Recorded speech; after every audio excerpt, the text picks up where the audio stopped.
ngayon, paano natin pwedeng alagaan ng mga drivers natin? What are the programs that are in place para naman syempre pinaasa na natin sila na nung Sabado dapat nag-fare increase na at nararanasan na sa biglang isususpend. Anong kapalit ang ibibigay Po, ng LTFRB at ng DOTR? thank you, ma'am.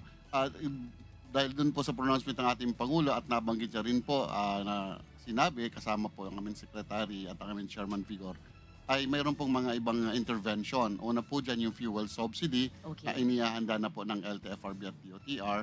At bukod doon, meron pong mga mauna po yung ating DSWD at LGU doon po sa ibang type of service na magkakaroon po sila ng mga subsidy. Bukod po doon, So even the jeep, bus, taxi, and TNV, SUV Express, may DSWD din? yes, meron po doon na Not kasama, just tricycle drivers pala. Opo. Kasi nag-start na yung sa mga tricycle drivers. kasama po doon sa local government saka DSWD, ma'am, ay yung PUJ saka TNVS, delivery riders. Okay. Sila muna po ang nauna doon. Pero sa So LTFRB, ongoing na yun. opo, ongoing. Si DOTR, LTFRB po ay para po doon sa ibang mode. Kasama po yung buses. Anong mode naman yun? Ito pong mga buses. Fuel subsidy. Fuel subsidy po natin. Kasama po. Magkano ang fuel subsidy? Well, sa ngayon, ma'am, inaayos pa po yung program of works natin. May nakalaan pong budget ang DOTR at LTFRB doon na 2.5 billion.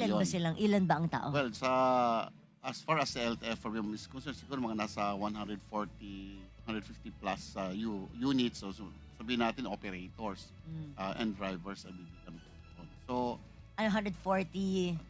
units po yan, ma'am. Units. More than 140, kasi kasama po ngayon lahat ng.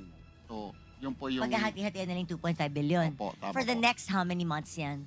Well, kung, Ano bang nakikita natin dito? Parang di natin alam kung hanggang kailan, ma'am, ano? yung subsidy po is. Hanggang may gera, kaya please, sana matigil na yan. Kaya, ma'am, yung subsidy, ma'am, initially yung po muna ibibigay, pero may makakasunod po mga intervention po ng ating pamahalaan.